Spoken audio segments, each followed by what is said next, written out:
Actual में sir ये है कि मैं जब नोट सेट फर्स्ट टाइम आया था तो मैंने ऐसे होपलेस हो गया था कि चलो अब 80-20 हो गया, क्या होगा क्या नहीं। तो मैंने उस टाइम प्रिपरेशन ही नहीं की, टीएनसी ज्वाइन की, कभी भी even single day test miss नहीं किया। कहीं भी हो, कैसी सिचुएशन हो, चाहे ड्यूटी हो, कुछ भी हो।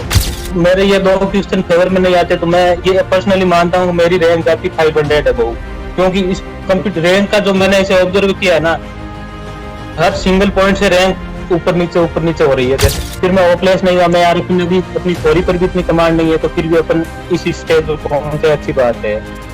तो फिर मैं धीरे धीरे इम्प्रूवमेंट, फिर मैं लास्ट तक इवन मैंने 20 टेस्ट कंडक्ट कर ली, उसके बाद मेरी रैंक आने लगी 100-200।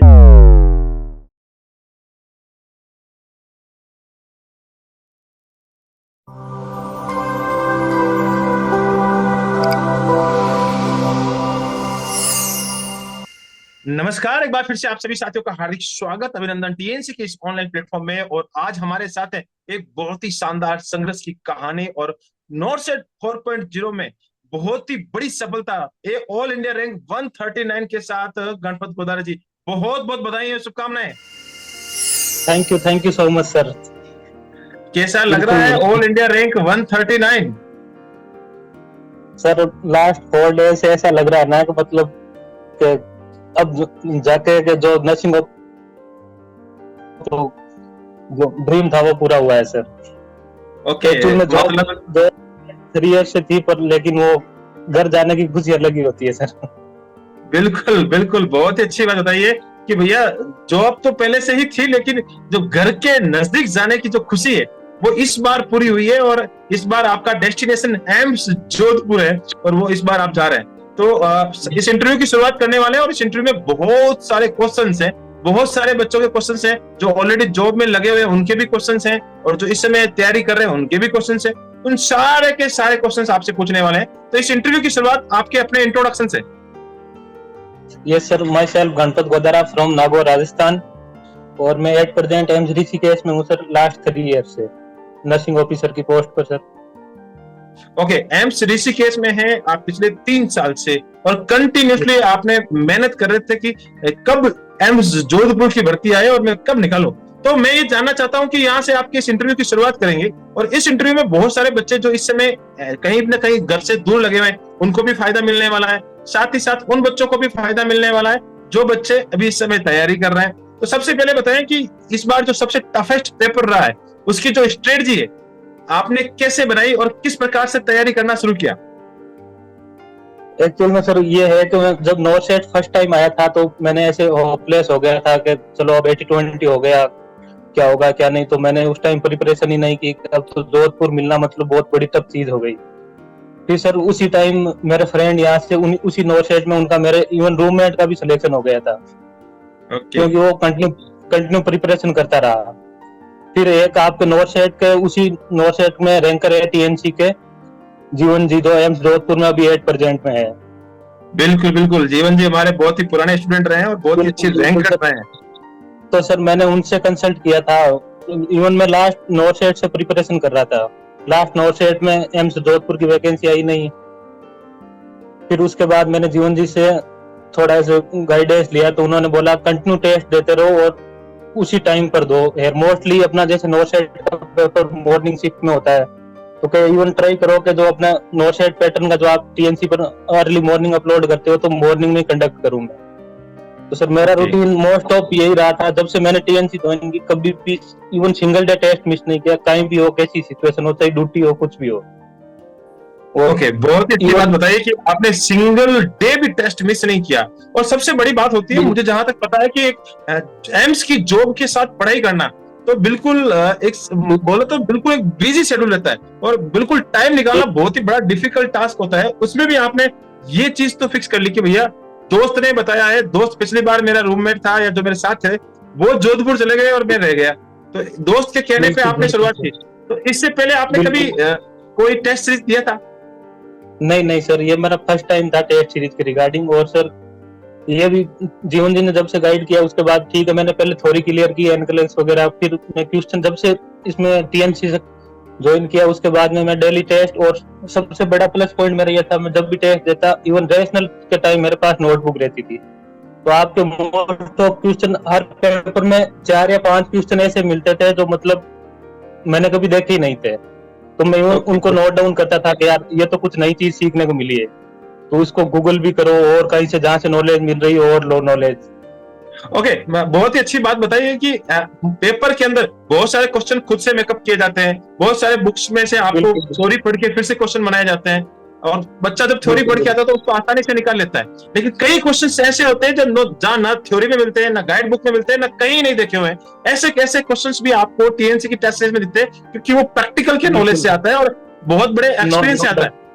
तो मैं ये आपसे एक चीज पूछना चाहूंगा कि ऐसा कोई एक ऐसा क्वेश्चन बता सकते हैं जो कि नॉर्थ सेट में आपको बहुत ज्यादा हेल्प कर रहा हो? सर बताने को तो बहुत है, लेकिन तो मुझे क्वेश्चन लाइफ टाइम याद रहेंगे ना। वो 2-3 क्वेश्चन मुझे ऐसे मतलब डेली इवन याद आते हैं। इवन एम्स ऋषिकेश में कितने कम से कम 50 बंदों को वो याद आते होंगे कि हाँ यार ये टेस्ट सीरीज में, क्योंकि मैं जब भी टेस्ट देता मुझे कुछ नया क्वेश्चन मिलता तो मैं मेरे को वर्कर है उनके साथ भी शेयर करता मैं, यार ये क्वेश्चन आया है टीएनसी में आया है। तो इवन ऐसा एक अपना क्वेश्चन था डेक्स्ट्रोज की कैलोरी कैलकुलेशन का। Okay good. तो सर अपनी यही रहती है नॉर्मल थिंकिंग के कार्बोहाइड्रेट की कैलोरी 4 किलो कैलोरी होती है, चलो कैलकुलेट करो।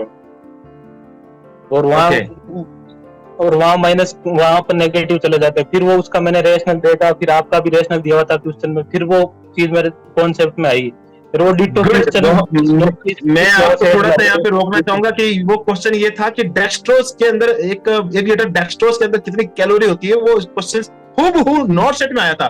और वो किसी भी गाइड के अंदर नहीं है, किसी भी बुक्स के अंदर ऐसा नहीं दे रखा है। वो क्वेश्चन प्रैक्टिकल बेस पे टीएनसी की टीम ने बनाया था, और वो क्वेश्चन मुझे आज भी याद है कि ये क्वेश्चन मेरे हाथ का क्वेश्चन बनाया हुआ था, और बिल्कुल same to same ditto to ditto, one liner जरूर था लेकिन बिल्कुल एक एग्जाम में आ गया और आपको बहुत ही अच्छे मार्क्स दिला गए।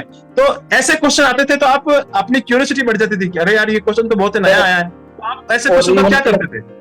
सर आज भी मेरे वो क्वेश्चन हूबहू नोटबुक में नोट किया हुआ है। उसका रेशनल बी के कैलकुलेट करना है तो अपने को 3.7 मान के कैलकुलेट करना है, ना कि 4 किलो मान के कैलकुलेट करना है। और ऐसा ही क्वेश्चन एक अपना जीके का था ब्लू प्लेनेट वाला, वो डिटो।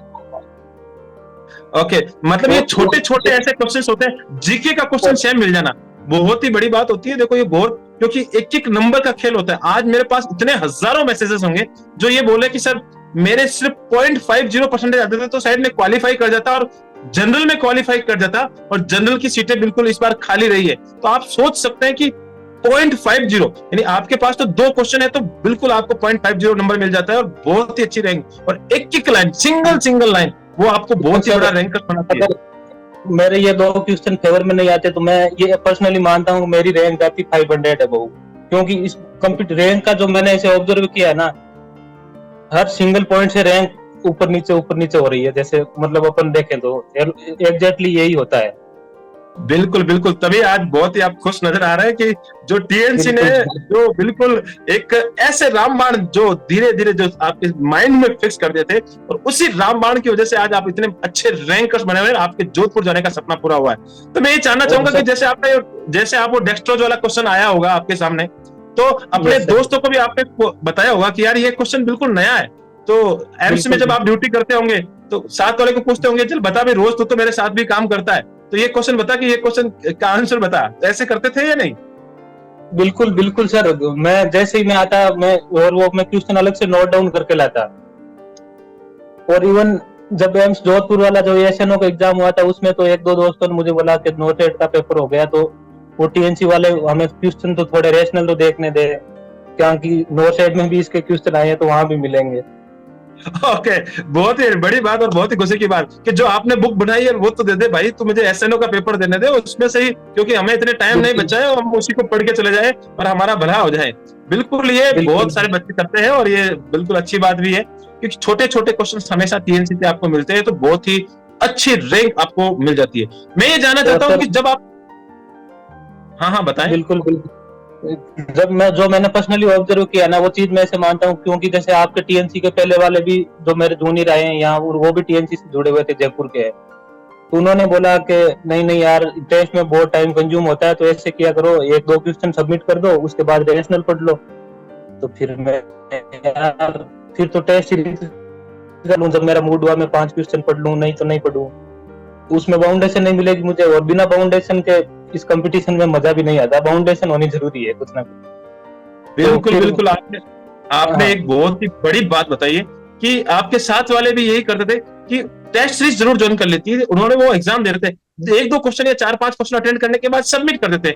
और बहुत बच्चे ऐसे बिल्कुल करते भी हैं, बहुत बच्चे ऐसे सोचते हैं कि अपने स्मार्टनेस को कि यार मेरा टाइम वेस्ट हो रहा है, मेरा टाइम वेस्ट हो रहा है, मेरा टाइम वेस्ट हो रहा है, टाइम को बचाने के चक्कर में क्वेश्चन देते हैं, फिर प्रैक्टिस में देखते हैं कि भैया प्रैक्टिस में देख लो। लेकिन मैं गारंटी लेता हूं कि अगर ऐसे बच्चा कर रहा है तो वो सफलता के नजदीक जा ही नहीं सकता, ये क्योंकि सीधी सी बात है, क्यों एक ये क्रिकेट मैच की तरह है, एक मैदान के अंदर मैच देखना है और एक मैच खत्म होने के बाद में आप उसके वापस से रिप्ले देखने होते हैं।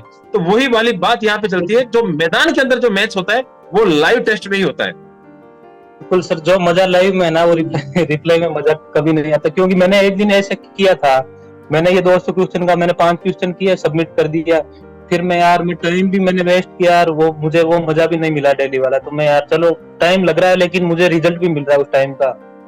तो फिर मैं हाँ ओके ओके, मैं मानता हूँ कि जो अपने 200 क्वेश्चन वाला पैटर्न वाला उसको अगर मैं विथ रेशनल पूरा क्लियर सॉल्व करूंगा तो मुझे 5 घंटे देने होंगे उस पेपर को पूरा करके। रेशनल पढ़ने में मुझे नोट डाउन करने में देने होंगे। लेकिन वो टाइम है ना जब रिजल्ट मिलता है ना, तब ऐसे लगता है कि एक्चुअल में पर्सनली मानता हूँ कि वही टाइम था। मुझे डेली टेस्ट, डेली में 400 क्वेश्चन करना, मतलब फिर लास्ट तक तो मुझे रिवीजन के टाइम आइडिया लग गया था कि क्वेश्चन कहाँ से पुटअप होता है। बाकी टॉपिक का पूरे का कोई मतलब ही नहीं है। ये चीज है, ये यहीं से क्वेश्चन आता है। क्योंकि अगर टीएनसी में भी डेली इस क्वेश्चन को घुमा के यहीं से रिपीट कर रहे हैं, नया क्वेश्चन नहीं ला रहे हैं, इसी में लैंग्वेज घूम रही है बस। बिल्कुल तो बिल्कुल लास्ट सही में बात है, और बिल्कुल आपने परफेक्टनेस को पकड़ा है कि भैया टॉपिक, इस बार भी टॉपिक वही होते हैं। एग्जामिनर से घुमाता है, क्वेश्चन को घुमा के पूछता है कि क्वेश्चंस को बच्चों को किस प्रकार से उलझाया जाए। और हम भी वही करते हैं, क्वेश्चंस की लैंग्वेज को चेंज करते हैं, क्वेश्चन को पूछने का तरीका चेंज करते हैं, ऑप्शंस बहुत बार चेंज होते हैं और बहुत सारे नए क्वेश्चंस डेवलप किए जाते हैं जिससे बच्चे के माइंड में शार्पनेस आए और बच्चा सोचे कि इस क्वेश्चन को कैसे करना है। और आपने ये बात बहुत अच्छी बोली कि जब मैं टॉपिक जितनी बार ज्यादा क्वेश्चन प्रैक्टिस करता था तो मुझे टॉपिक के बारे में आइडिया लग गया कि इस टॉपिक में से क्या क्या इंपॉर्टेंट बनता है। बहुत ही बड़ी बात आपने बताई। क्योंकि सर लास्ट तक मैंने ना पर्सनली ऐसे टॉपिक नोट डाउन कर लिए थे कि जैसे फंडा है तो फंडा में ब्लेड का क्वेश्चन 100% आएगा, फ्यूचर का आएगा तो मैं इन पर कमांड करूंगा, डायरेक्ट नंबर तो मुझे यहाँ से मिल रहे हैं। गुड गुड गुड गुड, बहुत ही तो अच्छी मुझे बात ये बताई, बहुत ही बिल्कुल अच्छा इंटरव्यू आपके लिए। और मैं बताऊंगा ये सबसे मोस्ट इंपोर्टेंट इंटरव्यू रहने वाला है उन बच्चों के लिए जो इस समय तैयारी कर रहे हैं। उनको अब पता लग रहा होगा कि हमने जो टेस्ट सीरीज देने का तरीका क्या होता चाहिए, किस तरीके से टेस्ट देने चाहिए और वो किस प्रकार से कंटिन्यूसली करने चाहिए। तो ये बहुत ही अच्छी बात है। और मैं ये जानना चाहता हूँ कि आप जो टीएनसी का एग्जाम देते थे तो आपकी रैंक अमूमन कितनी रहती थी? सर जब मैंने स्टार्टिंग की थी तो मेरी रैंक थी 4000 और 5000 के बीच में सर, जब मैंने फर्स्ट डे टेस्ट कंडक्ट किया। फिर मैं ओपलेस नहीं हुआ, मैं यार अपनी थ्योरी पर भी इतनी कमांड नहीं है तो फिर भी अपन इस स्टेज पर पहुंचे, अच्छी बात है। तो फिर मैं धीरे धीरे इम्प्रूवमेंट, फिर मैं लास्ट तक इवन मैंने 20 टेस्ट कंडक्ट कर ली, उसके बाद मेरी रैंक आने लग गई अंडर 200। तो फिर हाँ मोटिवेट के हाँ यार रिजल्ट मिल रहा है, अपन एफर्ट कर रहे हैं उसका रिजल्ट मिल रहा है। तो फिर लास्ट में ऐसे जाते जाते लास्ट में इवन कुछ टॉपिक पर मेरी कमांड थी, जैसे नर्वस हो गए, एंडोक्राइन, तो उनमें मेरी अंडर 10 रैंक भी आई है। और जो कंबाइन वाला जो अपना मॉर्निंग पेपर होता था उसमें लास्ट में मेरी वन अंडर 30 अंडर 20 रैंक तक मैं लास्ट तक पहुंच गया था। तो जब आप मुझे लग गया था मैं इतना अच्छा परफॉर्म कर रहे थे तो टीएनसी की तरफ से आपको कोई मैसेजेस या ऐसा कुछ रिपोर्ट कार्ड आपको मिला होगा कि भैया इस बार आप कुछ बड़ा करने वाले? सर रिपोर्ट कार्ड बिल्कुल सर, मैं इवन टेस्ट देकर रात को 12 बजे तक सोता नहीं था यार, मुझे मैं रैंक देख के ही सोऊंगा। बिल्कुल ऐसे मोटिवेशन मिलता था। इवन मॉर्निंग ड्यूटी भी हो तो 1 बजे तक, कभी कभी अपने सर्वर इश्यू भी होते थे तो 1 बजे तक रैंक अपलोड नहीं होती थी, रिजल्ट नहीं अपलोड होता था। क्योंकि इतना बड़ा प्लेटफॉर्म है तो उसमें थोड़ा ऐसे कभी कभी इश्यू आ जाते हैं, वो चीज मैंने बिल्कुल सही बात है। और बहुत ही, क्योंकि इतने सारे बच्चे 20-20 हजार प्लस बच्चों को हैंडल करना बहुत ही बड़ा डिफिकल्ट टास्क होता है। और जहाँ पे इतने बड़े सर्वर को इतना हैंडल करना बहुत ही बड़ा टास्क हो जाता है। बिल्कुल बिल्कुल सर। और टेस्ट सीरीज में मुझे सबसे बड़ा प्लस पॉइंट क्योंकि अपनी स्ट्रेंथ, अगर 15 और 20 हजार में अगर मैं टेस्ट दे रहा हूँ तो उसको मुझे मजा अलग ही आएगा। मैं यार हाँ मैं इतने लड़कों को पीछे छोड़ के ये रैंक ला रहा हूँ। हाँ मैंने ऐसे फ्री वाली टेस्ट सीरीज में देखा 100 बच्चे दे रहे हैं, वहाँ मेरी डेली पहली रैंक आ रही, तो मैं यार यहाँ तो मैं भीड़ में तो घुसा ही नहीं अभी, मेरे से सुपीरियर भी और बैठे हैं, तो मुझे कहीं ना कहीं भीड़ में घुस के फिर ऑब्जर्व करना चाहिए कि कौन सी रैंक आ रही है, क्या आ रहा है। तो बिल्कुल बिल्कुल बिल्कुल, उस क्योंकि चीज का ज्यादा भी बच्चे होते हैं तो वहां पे अपनी एक बिल्कुल बिल्कुल, मैं हर बार यही बोलता हूँ और मैं बिल्कुल एक बारीकी से जब इवेल्युएशन करता हूँ तो वहां पे मेरे बिल्कुल, जब मैं बताता हूँ कि पॉइंटों का खेल है, जहां पे पॉइंट में चुके तो आप नीचे आ गए धड़ाम से, और पॉइंट में आपने अच्छे कर दिया तो आप बहुत तेज गति से ऊपर में बढ़ जाते हैं। ये मैं हमेशा हर बच्चे को बोलता हूँ, और मेरा तो एक रामबाण मंत्र है कि एक भी क्वेश्चन अगर गलत हो रहा है, एक भी, जहां से भी आप क्वेश्चन पढ़ रहे हैं, एक भी क्वेश्चन गलत हो रहा है, उस क्वेश्चन पे फोकस करें, भले ही 5 मिनट लगे, लेकिन उस बिल्कुल क्वेश्चन के ऊपर बिल्कुल एक बिल्कुल एक्सपेरिमेंट खुद का एफर्ट लगा के आंसर जरूर जरूर लेके आए, तो आपको 101% में गारंटी ले रहा हूं कि बहुत ही बड़ी रैंक आने वाली है। तो बहुत ही अच्छी बात है, और बहुत ही अच्छा आपने बताया कि टेस्ट से आपको बहुत ही बड़ा फायदा मिला। तो मैं ये जानना चाहता हूँ कि बिल्कुल आपके साथ और कौन कौन सी बुक्स आपके मददगार रही है। बुक सर, मैंने बुक तो इवन मैंने सर बुक का इतना लाइफ में टाइम ही तो नहीं था। इवन जब उस टाइम तो मेरा घर जाने का प्लान था, लीव अप्लाई कर रखी थी, तो नॉर्थ साइड की डेट आ गई, मैं यार नहीं इस बार, क्योंकि इवन मैं लास्ट जनवरी में घर गया था, उसके बाद में नहीं यार, घर जाएंगे तो अगर परमानेंट जाए तो ही मजा है कुछ। बिल्कुल, आप छुट्टी तो लेके घर मुझे नहीं जाएंगे, परमानेंट छुट्टी लेके ही सेवन घर जाएंगे और जोधपुर में जाके ही बिल्कुल फिर घर से अप डाउन ही करेंगे। एक बहुत ही अच्छी बिल्कुल बात बताई, और बुक्स का ज्यादा से ज्यादा आपने टीएनसी की टेस्ट सीरीज को बहुत ही ज्यादा मददगार बनाया, और उसके साथ आप कंटिन्यूअसली करते गए। सर, वो था ना बुक का, अब लास्ट में इतना टाइम भी नहीं था कि मैं कुछ नई चीज उठा के उस पर नई चीज में पढ़ूं, तो मुझे उस टाइम वेस्टेज के यार नहीं यार, या मैं नई चीज उठाऊंगा उस पर मुझे एक्स्ट्रा एफर्ट देने होंगे, इतना टाइम मेरे पास है नहीं। तो ओके, मैं ट्राई मेरा एक करूंगा सवाल हाँ आपसे है कुछ। कि मेरा आपसे एक सवाल है कि आप जब हमेशा एग्जाम दे रहे थे, तो कभी कभी यस रैंक सर। पीछे भी आई होगी, या एग्जाम हॉल में जब आप नो शेड का एग्जाम देने गए थे, तो वहां पे जो पेपर दिया था, वो पेपर और टीएनसी के पेपर में कुछ सेम ही था या कुछ अलग भी। सर वहाँ टाइम मैनेजमेंट का था सर, बिल्कुल एक, जबकि टीएनसी में भी बिल्कुल बीच बीच में अपने लेंथी पेपर आए थे कुछ, तो ग्रुप में भी मैसेज आते थे इतना लेंथी पेपर कभी नहीं आता, ये वो कुछ बच्चों के क्वेश्चन पुट अप होते थे, देखे हैं मैंने, तो इतना लेंथी पेपर ये तो ये नहीं आता। क्योंकि देखे हैं जो एमसीए एग्जाम कंडक्ट होता है डॉक्टर्स के लिए, उसके 3 से 4 क्वेश्चन आए हैं, तो सर नॉर्थ सेट का लेवल कहाँ तक पहुंच गया, मैं पर्सनली ऐसे फील कर रहा हूँ कि हाँ, क्योंकि अब बिल्कुल, पहले वाली मुझे जो मुझे मुझे बहुत सारे, मैं सैटरडे को जब पेपर फ्री करवाता हूँ तो बहुत सारे मैसेजेस एक साथ आते हैं कि यार टीएनसी के बहुत सारे ग्रुप में भी मैं जुड़ा रहता हूँ, तो वहां पे बिल्कुल बिल्कुल सक्रिय टीम, पूरी की पूरी टीएनसी की जो सोशल मीडिया टीम है, वो भी बिल्कुल स्क्रीनशॉट लेके आती है कि सर आपने शायद पेपर कहीं हार्ड बना दिया है, पेपर का लेवल जो है वो बहुत ही ज्यादा डिफिकल्ट रख दिया है। तो ऐसे ऐसे क्वेश्चंस मेरे सामने आते हैं, लेकिन जब मैं उन बच्चों को बोलता हूँ कि पेपर जितना हार्ड होगा उतना ही बेटर होने वाला है, क्योंकि एम्स हमेशा अपना लेवल बढ़ाता है, और जब पेपर आया तो बच्चों को लगा कि यार भाई टीएनसी का पेपर ही सेम टू सेम आ गया। नहीं, सर मेरी स्ट्रेंथ यही थी टीएनसी में कि हाँ पेपर स्ट्रॉन्ग आए, मुझे कोई प्रॉब्लम नहीं है। अगर मेरी रैंक डाउन आई तो कहीं ना कहीं मेरी वीकनेस है, उसमें पेपर का फॉल्ट नहीं है, मैंने एफर्ट नहीं लगाई। और जब मैं एग्जाम हॉल में इवन एग्जाम दे रहा था, तो मैंने पर्सनली ऐसे वही जैसे ही पेपर देखा मैंने फील कर लिया कि मैं यार इस एग्जाम में जो इवन ऐसे लग रहा है ना कि हाँ मैं ये बुक पढ़ के यहाँ से पढ़ के कर लूंगा, वो क्वालिफाई तक नहीं हुआ है। क्योंकि मुझे ऐसे पर्सनली मुझे भी कॉल आए हैं, ऐसे लड़कों कॉल आए हैं कि सर मैं इतनी, मेरी कोचिंग में ऐसी रैंक आती थी, ये वो, मैंने ये बुक पढ़ ली, लिविंग कोड पढ़ ली, मोस भी पढ़ ली, ये पढ़ ली वो पढ़ ली, लेकिन वहाँ पेपर ऐसा इस लेवल का आया ना, वहाँ थिंकिंग कि हाँ क्वेश्चन वही है, बस आप सोच क्या रहे हो, बस लैंग्वेज का खेल था वहाँ 4 ऑप्शन में। मेरे पास ऐसे ऐसे बच्चों के मैसेज आते रहते हैं, और बहुत बच्चे जो मुझे आज भी याद है कि वो बच्चे जब मेहनत करते थे, वो अपने बहुत बच्चों के ऐसे थे कि ओवर कॉन्फिडेंट, जो बहुत सारे कोचिंगों में टॉपर्स रहे, उनको टाइम मैनेजमेंट नहीं रहा। टाइम मैनेजमेंट का अगर इशू रहा है तो वो कहीं ना कहीं पीछे रह गए। Without time management, without practice आप एग्जाम को निकाल ही नहीं सकते, भले ही आपके पास कितना भी बड़ा टैलेंट हो, कितने भी बुकें पढ़ ली हो। मैं तो ये बोलूंगा कि सारी की सारी नर्सिंग की बुकें पढ़ ली हो, लेकिन टाइम मैनेजमेंट और प्रॉपर अगर आपके पास गाइडेंस नहीं है तो आप इसको नहीं निकाल सकते। बहुत ही अच्छी बात है। बहुत सारे बच्चे आपसे ये जानना चाह रहे हैं कि आपने कितने क्वेश्चन अटेंड किए। क्योंकि सर नहीं, ऐसे क्वेश्चन का अगर मैं पर्सनली बोलूं तो कल मुझे एक कॉल आया था, वो अपने टीएनसी के ग्रुप से ही कॉल आया था किसी लड़के का, वो क्वालिफाई नहीं हुआ, तो वो थोड़ा ऐसे होपलेस भी था, तो मैंने यार मैं वो टीएनसी से नंबर लिए मैंने, तो फ्री होता हूँ,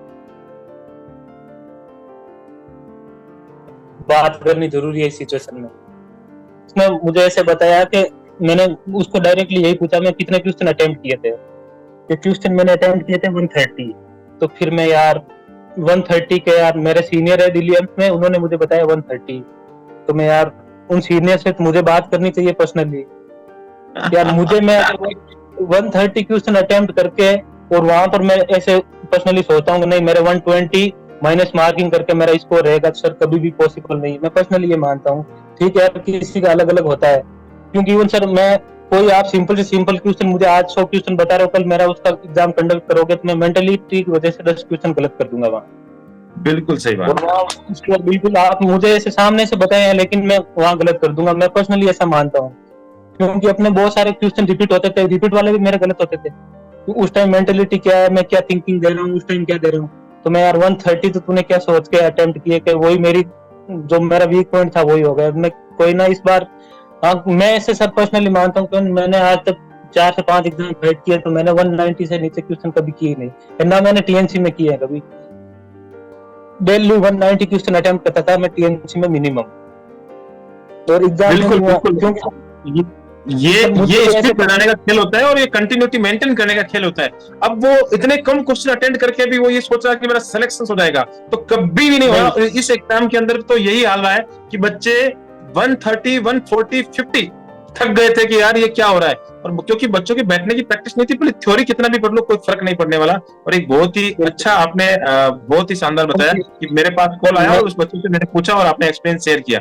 और आज का इंटरव्यू मैंने सिर्फ उसको मिनिमम यही बोला, मैं मिनिमम 160 क्वेश्चन अटेम्प्ट होने चाहिए। अब ठीक है 40 क्वेश्चन आउट हो जाते हैं, 40 क्वेश्चन रैंक डिसाइडिंग क्वेश्चन होते हैं कि हाँ कि वो अपर लेवल के होते हैं, लेकिन 160 सर 140 30 तक तो एवरेज क्वेश्चन होते हैं जो हर कोई बंदा, वो भी एग्जामिनर भी यही चाहता है कि अटेम्प्ट करे। तो ऐसा नहीं है कि हाँ 130 करके मैं बैठ गया कि नहीं अब नहीं होगा ये होगा। बहुत ही अच्छे सजेशंस और बहुत ही शानदार इंटरव्यू आपके साथ रहा है। और ये एक बिल्कुल ऐसे जिस प्रकार से एक इंटरव्यू एक बिल्कुल अपने आमने सामने बैठ के इंटरव्यू चल रहा है, तो ये भले ही ये जूम पे चल रहा है, लेकिन ऐसा इंटरव्यू जो बच्चों के लिए बहुत ज्यादा हेल्पफुल रहने वाला है। तो मैं लास्ट में आपसे एक सवाल पूछना चाहता हूँ, और ये लास्ट में बहुत ही बड़ा एक बिगेस्ट क्वेश्चन है कि ये आपका जो सजेशन है। एक सेकंड सर, एक सजेशन वो क्वेश्चन के रिगार्डिंग में थोड़ा और अगर ऐसे कोई पर्सनली मुझे ऐसे बोलेंगे ज्यादा अटेम्प्ट किया है, तो सर मैं जब भी क्वेश्चन करता हूँ मेरी प्रैक्टिस ये रहती है कि क्वेश्चन में 4 ऑप्शन है, उसमें से 2 तो आप अगर क्वेश्चन को अच्छे से पढ़ लिए तो 2 ऑप्शन एलिमिनेट हो गए। अब खेल बचा है 2 ऑप्शन का, तो 2 ऑप्शन में आपका वहीं से ही 90% आंसर वहीं से डिसाइड होगा। तो सर उसमें मेरा पर्सनली ये मानना होता है कि मेरे 70% वो क्वेश्चन राइट होने के चांस रहते हैं। हाँ ठीक है रॉन्ग हो जाते, लेकिन हाँ मैं पर्सनली मुझे ऐसे लगता है कि 2 तो मैं ऑलरेडी एलिमिनेट कर चुका हूँ, मेरे सामने तो ऑप्शन ही 2 है। तो 2 ऑप्शन है तो 2 में तो मेरे राइट होने के चांस रहेंगे ना कि रॉन्ग होने। तो ये थिंकिंग करके ही मैंने क्वेश्चन अटेम्प्ट किया, क्वेश्चन अटेम्प्ट से ही मेरी रैंक आई है, बस पर्सनली यही मानता हूँ। ओके, फाइनली आपने ये बताया कि क्वेश्चन प्रैक्टिस से ही मेरी रैंक आई। और मैं आपसे ये लास्ट में एक क्वेश्चन पूछना चाहूंगा कि जो अभी जो बच्चे हैं, बहुत सारे बच्चे इस समय तैयारी कर रहे हैं, जो इस समय बिल्कुल घर के नजदीक आने के लिए मेहनत कर रहे हैं, और इस बार जिन बच्चों का सिलेक्शन नहीं हुआ है, तो उनके लिए एक आप रामबाण गाइडेंस दे दीजिए जिससे उनको बहुत बड़ा बेनिफिट मिले। सर ऐसा है ना पर्सनली, क्योंकि जब मेरा ऐसे सिलेक्शन हुआ, मेरे सीनियर भी बहुत यहाँ बैठे हैं, जब ऐसे हम अगर मैं जा रहा हूँ तो मेरे साथ वाला यहाँ रह रहा है, तो उसको पर्सनली कहीं ना कहीं दुख होता है कि यार मेरे साथ इतने साल जॉब करके ये जा रहा है, ये घर के पास जा रहा है। हाँ हालांकि वो चीज होती है, लेकिन उसको भी कि यार मेरा दोस्त जा रहा है। तो सर मैंने ऐसे पर्सनली लास्ट जब रिजल्ट आया ना, उसके 4 to 5 डेज में रिजल्ट आने के बाद में कम से कम मैंने 20 लोगों को यहाँ टीएनसी का ऐप डाउनलोड करके टीएनसी की कोचिंग ज्वाइन करोगे, आप मान नहीं सकते। क्योंकि आप पर्सनली, अगर मैंने रामचंद्र बोस को भी कॉल करके उनको पर्सनली भी मैंने बताया कि मैं बोस ये है ज्वाइन करवाना, ये कि यार इतने कि मैं, क्योंकि एमसीसी केस में एक और लड़के का सिलेक्शन हुआ, एक मेरा हुआ है, मतलब इतनी अच्छी रैंक में। तो फिर पर्सनली फिर उन्होंने वो बोले नहीं यार, इवन वो उन्होंने अभी तक लास्ट 4 ईयर से बुक नहीं उठाई, वो बोल रहे हैं कि नहीं डेली टेस्ट ही है, इवन वो दे रहे हैं डेली, अभी डेली टेस्ट दे रहे हैं लास्ट 4 to 5 डेज। तो टेस्ट सीरीज का क्रेज अभी मतलब ऐसे टॉप लेवल पर है, मैं ऐसे पर्सनली से बोल सकता हूँ। बिल्कुल बिल्कुल बिल्कुल, बहुत ही अच्छी बात बताई। और टेस्ट सीरीज से ही आपने सिलेक्शंस लिया है, बहुत ही अच्छी बात, और लगातार ड्यूटी के साथ आपने मेहनत किया है।